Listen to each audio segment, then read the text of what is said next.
This week, I'm chatting to one of my dearest friends, Louise from London, about her self-discovery journey following the breakdown of her long-term relationship.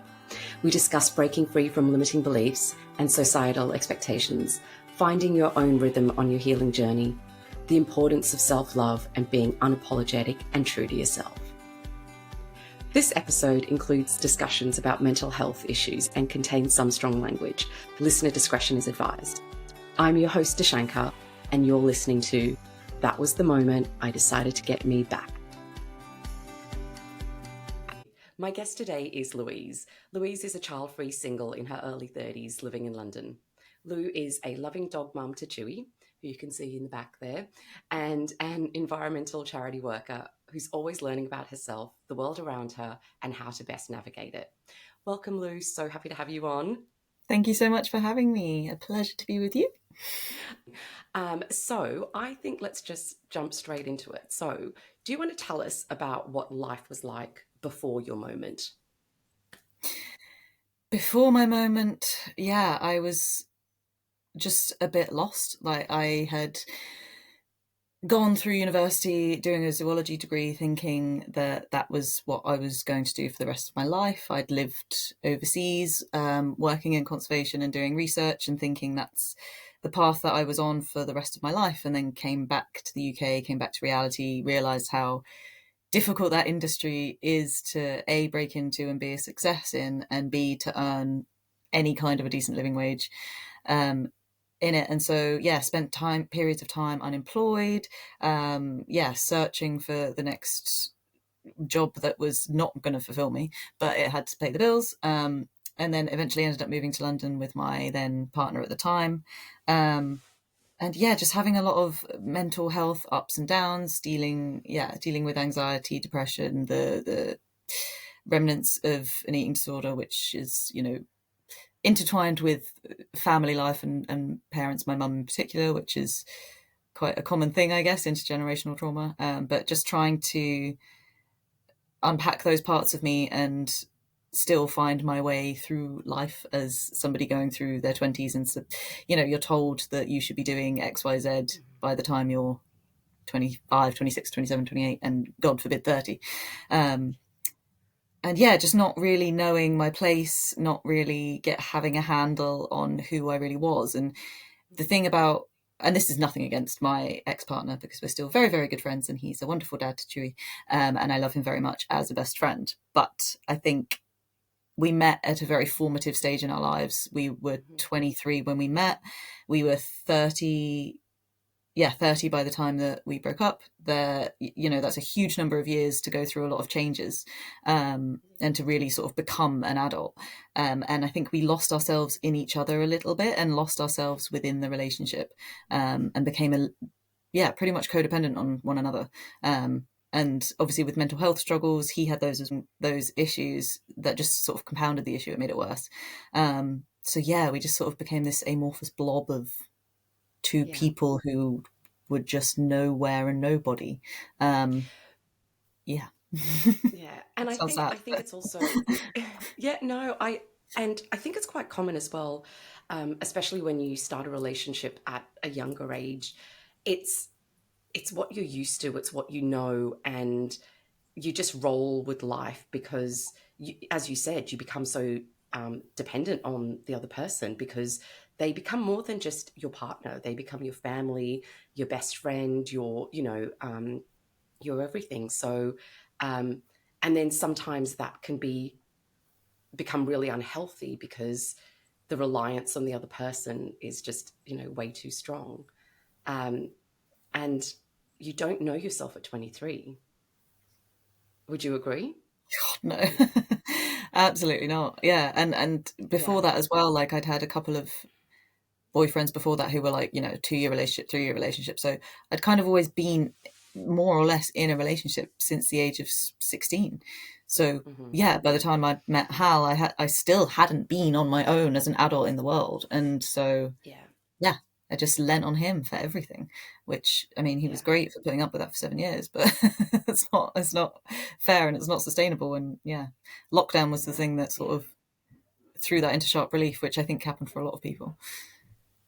yeah, it does seem that it was a bit of a reset, you know, those lockdowns, and some people thrived and some people, you know, found, I guess, were confronted by the, you know, the reality of their lives. And um, I think it was also, we weren't able to distract ourselves, um, you know, with like, let's go out, let's do this, let's do that. So you just had to sit with your feelings. And, you know, lockdown, particularly in London, I was also there, you know, during the lockdowns in London.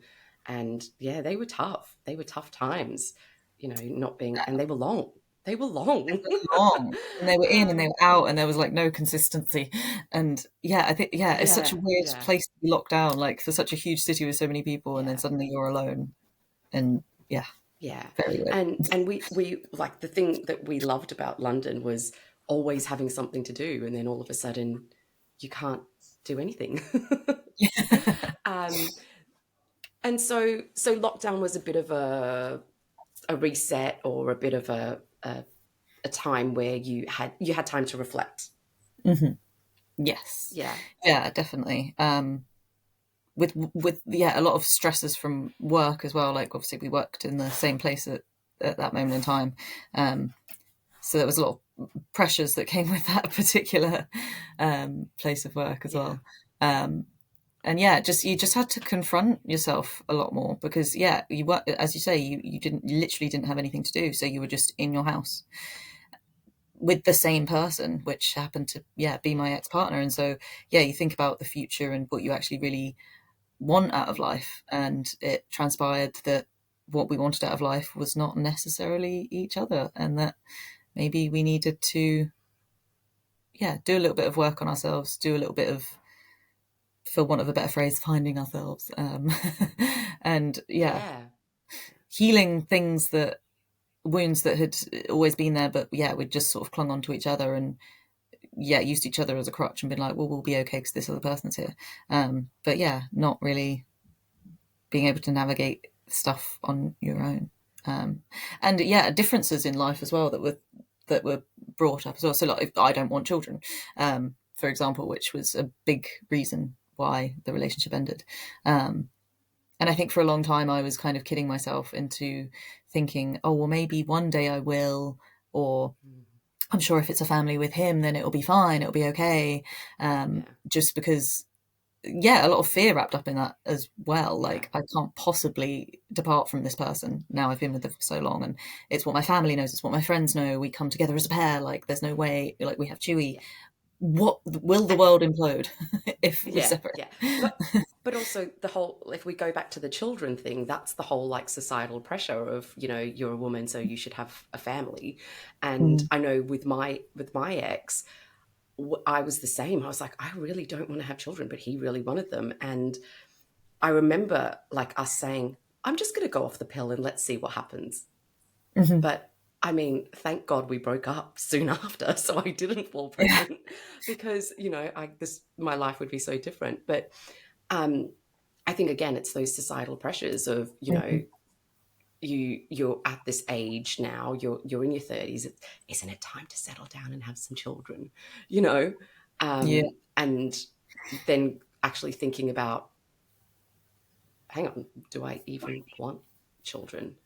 Mm. You So just, yeah, you feel forced into, and it was weird. We were actually talking about this at work earlier, and saying like how easy it is for a man to go and get a vasectomy if they just pop into the doctors of an afternoon and they're like, hey, yeah, can I have the snip? And they're like, yeah, sure, come on back, and then in 10 minutes it's done. But if you're a woman and asked to get your tubes tied, they're like, no, you should wait until you're at least 45, and even then maybe you'll probably still want kids when you're 50, so maybe don't do yeah, it. It's yeah, just, yeah. yeah, I mean, And I always used to get the, you just haven't met the right man yet, which used to drive me insane. I'm like, no man is going to change my mind. No man. So yeah, yeah. It could be but Jason Momoa walk into the room and say, oh my God, I've just realised I am fully in love with you. Will you have my babies? Like, oh, let's get a dog together. But please come in. yes, Like, exactly, exactly. Um, and yeah, and I guess like we both are dog mums. And I guess that's the other thing, you know, we've now found a way to to tune into our maternal side without actually bearing a child, Mm. um, Yeah, the exactly. way There's we so many both ways to. love. Yeah. Sorry, yeah. No, no, Yeah, so go. many ways to be a caregiver. So many, yeah, to your friends, your existing family, animals. Yeah, so many ways. The world around you Yeah. doesn't have to be, yeah, biological children that you bear. Yeah, definitely. And so that was kind of before the moment. And then what was so let's talk about the moment. Yeah. So the moment for me, yeah, I remember it distinctly. So breaking up with my partner of 7 years, it was all a bit of a blur. And I'm like the kind of personality that something happens and I deal with it and I adapt and I think I'm absolutely fine. And then it'll be weeks later, months later when it all hits me. And then everything goes to shit. And then I feel the emotion and the grief and then start to process it.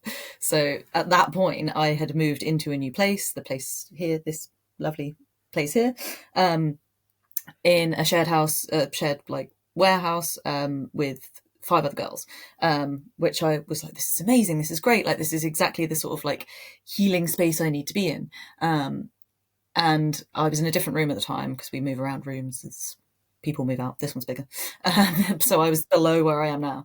And I just remember just being in that room and that feeling of like, yeah, just feeling like you're not belonging, you don't belong, and feeling like you don't want to leave your room because in case you bump into people and you have to talk to them, and hearing like the sounds going on in the front room of like giggling and laughing and just feeling so crushingly lonely.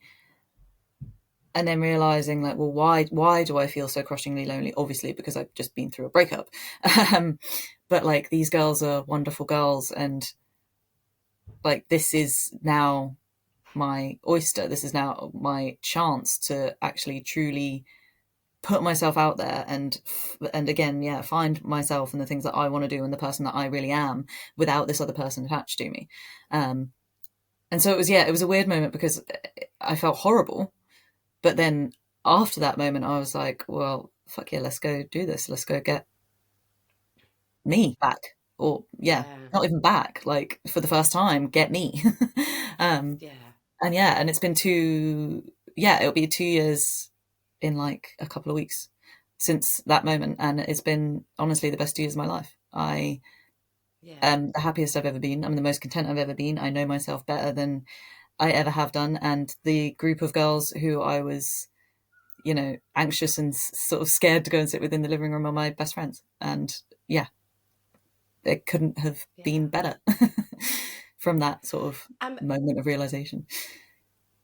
yeah, let's go back to that moment. So you're sitting in your room and you're feeling like you don't know yourself, you don't know what you want. And did you feel at any point that you could like express these words to anyone? Or did you just feel like I just need to sit in this cocoon of loneliness and despair and just, what Yeah, I feel motivated you to move out of it? yeah, I think, well, without without sounding like I'm promoting you on your podcast, a lot of it was having conversations Please with do, you. please do. And Yeah. yeah, and like the journey that you've been on as well with like life coaching. Because when you talk to your friends, obviously you've been my friend for many years, but like when you talk to your friends, you talk in a certain way, and then if it's like Hmm. a therapist or a life coach or something like that, you start changing the language that you're using and yeah, putting things in slightly different terms. So I think, yeah, being Yeah. able to talk to you about these things was really helpful to motivate me to get off my butt and not let myself hold myself back. Like, yeah, limit your own limiting beliefs about yourself. Um, Yeah. yeah, and I mean, it's a cliche, but Chewy as well, like, had such a huge part to Mm. play in that because I looked at him and I was like, oh God, so he's just moved to a new place as well. He's feeling anxious too. Like, I can't make this worse for him. He's going to pick all up this off from me. Like, I want him to be comfortable and him to thrive and him to love these girls and these girls to love him. And I'm like, well, then I'm an extension of that, or I'm the facilitator that has to make that happen. Um, which in a way, yeah, it makes it easier for my mind to be like, okay, let's go and do this by using Chewy as like my vehicle. Again, we come back to that, the caring, and it's like you're caring for someone else other than Mhm. yourself.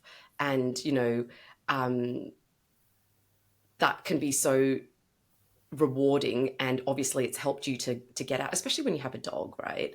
Like they need walks, they need toilet breaks, they need, all of those things. So it really forces you to get out of your you can't just be stuck in that in your bed in that Yeah. feeling of like, I can't do this or whatever.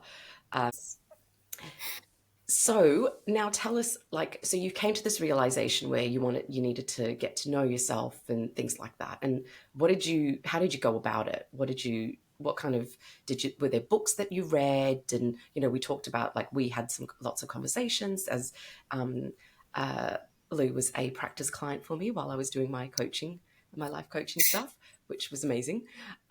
So yeah, so you did, what else did you do to kind of find yourself? Yeah. So, I I don't mean, like yeah, find I yourself. read Can we? yeah.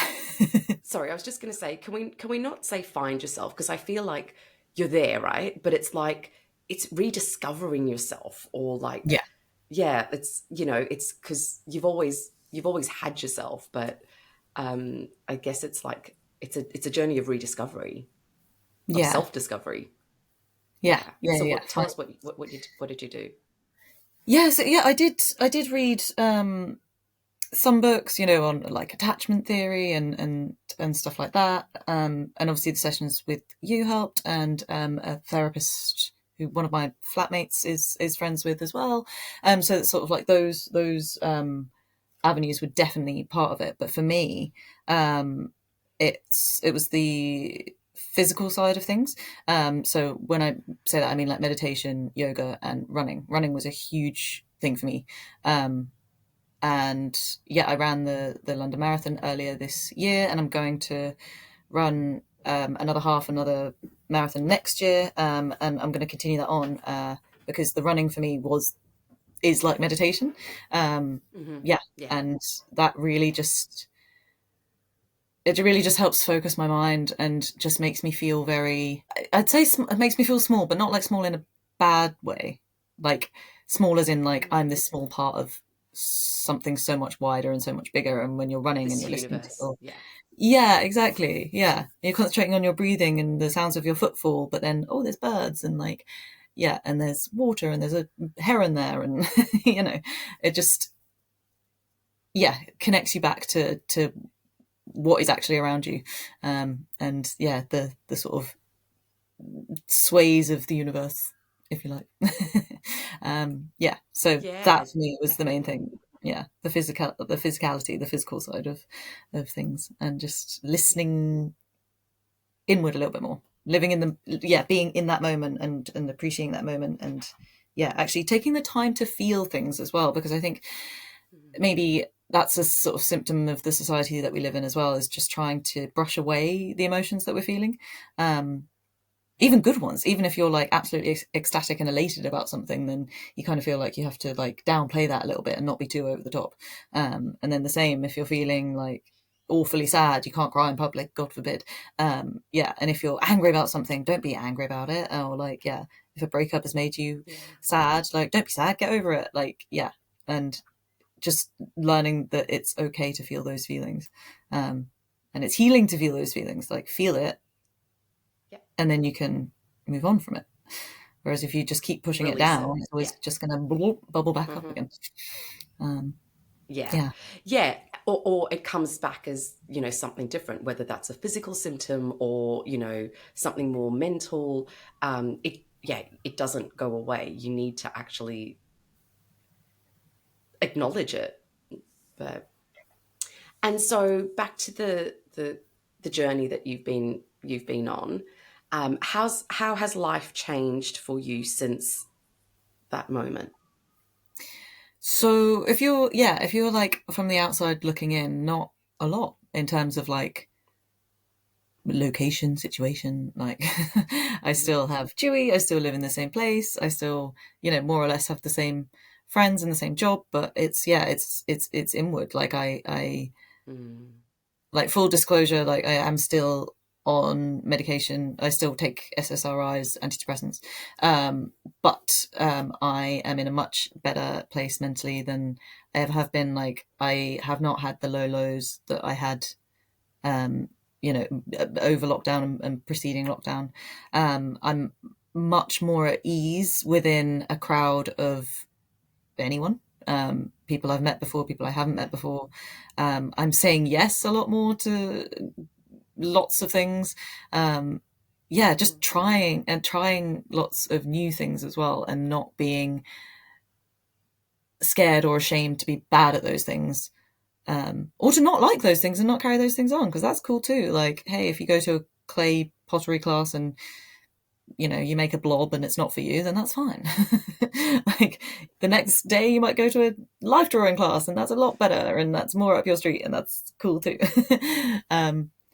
But yeah, I think, uh, there's also like a sense of, in your 30s, like, well, maybe it's not age, maybe it is just a headspace kind of thing, but yeah, just giving less of a fuck um, Yeah. about what other people think, and just going for Yeah. things all in. um so Yeah. yeah, from the outside looking in, yeah, I guess people could say, oh, not a lot's changed, but yeah, internally looking outwards, which is obviously the most important thing. I'm Mm. having so I think, in a nutshell, I'm having so much more fun. And maybe it's also you're having more fun because you're now doing what you want to do. You know, Mhm. you're living your life on your terms, and um, because you are being authentic to yourself, you you like yourself more, right? So you're not doing things that betray yourself, and you're living like your true essence, Yeah. and you're just doing what you want to do. Um, and I hate to say it, but this is something that we very often lose in a relationship, right? Once we start Mhm. seeing someone, and especially as women, I feel like it's so ingrained in us that we must make our man happy. You Yeah. know, I think like all the stories and, the childhood, it's like they come and save you, but then you've got to keep them happy for the rest of their lives. Yeah. And What about and yeah, what about me? What about me? And I think as we try and make someone else live their best life, we are betraying ourselves and not living our true me? best lives because it's their best lives. And that's the great thing about, having a period of being single to actually Yeah. find yourself, know what you like, um, and then moving forward in, future relationships, Hmm. and you now have a new bar, Yeah. and you will never betray yourself, Yeah. I think, because yeah. you know what it's like to live true. Yeah, I think the same is true in within friendships as well. Like, Hmm. or just like, relationships in any form that they take. So with your colleagues, for example, I'm now much. I am still somewhat of a people pleaser, because that takes a while to train out. Oh, that's so. Oh, that's. But think about it. You've got like 30 years of people pleasing, right? That you can't get rid of that in a Hmm. week. You can't get Yeah, rid of it in a year. It takes practice. it's Yeah. ingrained. Yeah, but yeah, now my boundaries are a hell of a lot stronger, and I don't mind saying no to people. And yeah, Yeah. And I saw a quote. People get upset when you put boundaries because they're the ones that benefited from you not having boundaries, you know? that's And it. yeah.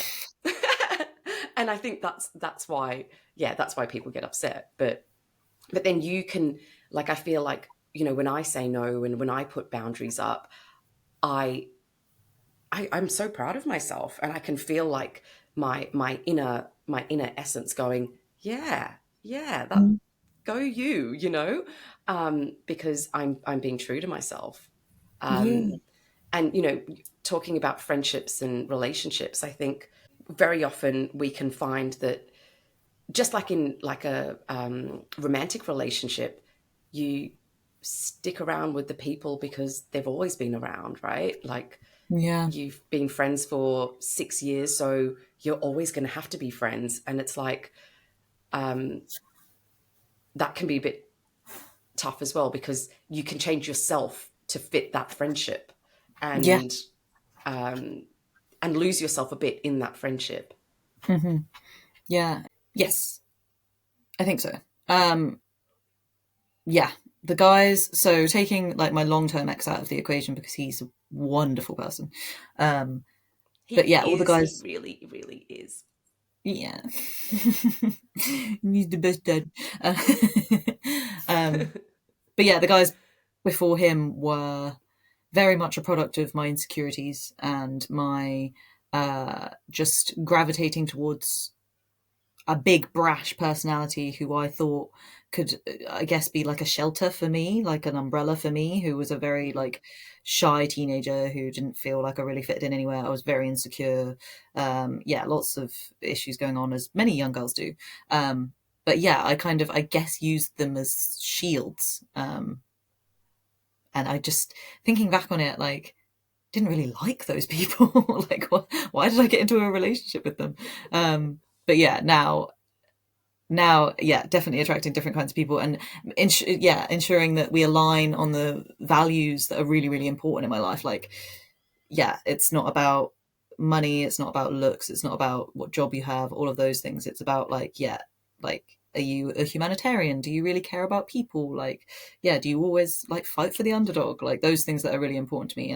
And yeah, yeah, I feel like more of those kinds of guys are coming into my life, and whether it lasts or whether it's just, a few dates or whatever, I'm also, yeah, not holding expectations or resentment for those things either. I yeah. think, yeah, coming out of a long-term relationship, when I first started dating and sort of like before I had my moment, I was putting a lot of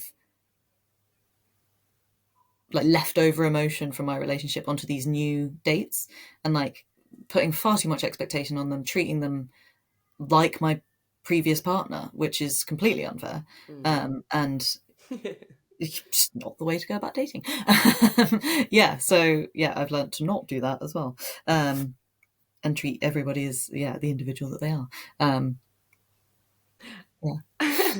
So I think like that also comes back to self-love as well, because now you're happy on your own, and you Mhm. don't need a partner for fulfillment, right? Yeah. And I'm not saying that you did before, but you are living a life that you love. So someone that comes into that life needs to add to it, and if they don't, you're happy to say, okay, bye. you know and I think Yeah. that's again because you value yourself more than you value them or a relationship, which is 100%. incredible. Yeah. Yeah, like I was mentioning the chap who I was dating, I guess, on and off for about a year or so. We were chatting about him, and such a like dramatic moment, but I decided to write him a letter to end things. Um, but the crux of it was, yeah, that he was unable to give me what I needed, and yeah, and I'm at that stage where I'm like, then it's a no. It's not good enough. I'm not going to settle for anything less than that, really. And that's, yeah, in all walks of life, not just romantic. But yeah, you're right. I do love my life, and yeah, a relationship has to add to that. And yeah, being single's great. Don't have anyone to answer to. Yeah. It's that Yeah. phrase, isn't it? Like, if you wake up alone in the morning, if you can go and do whatever you want in the day, and then you go to bed alone at night, do you call it loneliness or freedom? Um, Hmm. freedom, Yeah. pretty much. Yeah. Yeah. Yeah. And that freedom can be really addictive. And I took about an 8-year break from dating. Like I went on a couple of dates and things like that, but I think I got so addicted to just doing what I wanted when I wanted, and no man that I met was actually going to be bringing enough to the table. And so I was just like, okay, no, this is fine. I'm going to chill on my own and work on my own stuff. And yeah, and I think that's really empowering, isn't it? To just be like, my life, my terms. Yeah. If you add to it, come on in. If you don't, see you later. Yeah, definitely. And I think that's also where like I am starting to like think about traditional like relationship dynamics, and thinking that I don't think I necessarily want what would be classed as like a quote unquote relationship. Not right now, and maybe not in the future. And by that I mean like, that you have to live together, you have to, have a joint account and split all your bills and buy a house together and get married and all of these things. Like, it's amazing to have a wonderful emotional connection with somebody, and physical, but that doesn't have to be within the confines of what we're taught it should be. Yeah, it's just how you can happily slot into each other's lives. And obviously, yeah, relationships to a certain extent are compromised, of course, but you don't want to be compromising so much. And I certainly would never want to be compromising so much that I just go backwards and I go back to being that codependent person who I used to be. Because it would be so easy to undo all that work in an instant and just get comfortable with a person who you're fully into. But yeah, I never want that to happen. And the compromise needs to come from both as well. And I think that's somewhere I've struggled in the past, because I've always been the one to compromise rather than, have an expectation of them compromising too. And again, that's the whole good girl. It's the whole good girl, syndrome. Yeah. Be a good girl and do this. But I think all those societal standards are changing too, because I feel like now people are realizing your life is your choice. You don't have to do what other people have done, and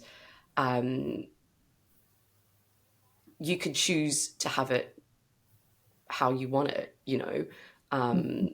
and if you choose not to get married, then that's totally fine too. If you choose not to have kids, like, I think it's all becoming a bit more acceptable. I don't know who's accepting it, air quotes, but it's becoming more general, more common. Yeah, definitely. It is becoming more common, which is, really great to see. And it's also like, it's just funny to me that there's a certain sect of men of a certain age, race, sexual orientation, who cannot stand the fact that women now have so much freedom and so much choice, and they're like, oh my god, you're going to be a crazy cat lady single when you're in your 60s and whatever. And I'm like, that sounds great. If I'm surrounded by cats instead of mediocre men who want me to mother them, then I'll be having a great time. But isn't it crazy that the choice has always been ours, but we just never believed we had the power to make the choice. And it's only when we start loving ourselves more that we realize all the power is within us. And because we have all that power, we get to make all the choices.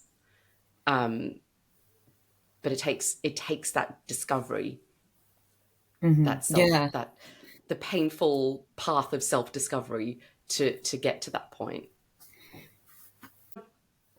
I saw a video earlier, which was a horse that had been led by halter all its life and was like so conditioned to believe that when a person was there holding this lead rope, I don't know what it's called in horse world, that they'd have to like go with it and follow it. And it was a woman who was just miming leading a horse by its reins. That's the word, reins. And there were no reins. There was nothing there. But the horse was so conditioned to follow these actions that when she was like pulling him along with the reins, the horse would be following and turning and doing everything that she was acting out, because that's just all it's known. But obviously that horse has the choice to just fuck off, go the other way. And I think, Yeah. I think a lot of that Yeah. is, the constraints that we have within our own minds, Yeah. and freeing Yeah. ourselves from that. That's learned helplessness. So, we suffer from that. Animals Mhm. suffer from that. There've been so many studies. A lot of them are so horrible on what they did to animals. But like studies with fleas and rats and all sorts of things. And if you get knocked down enough, eventually you go, I'm just going to stay down, because what's the point of getting up, because I'm just going to get knocked down again. And even Mhm. when you're not being knocked down, the thing that was knocking you down no longer exists. But um, and very often it's just our thoughts that keep us Mm. locked down. Those limiting beliefs that I'm not good enough, I'm not worthy, I'm not loved.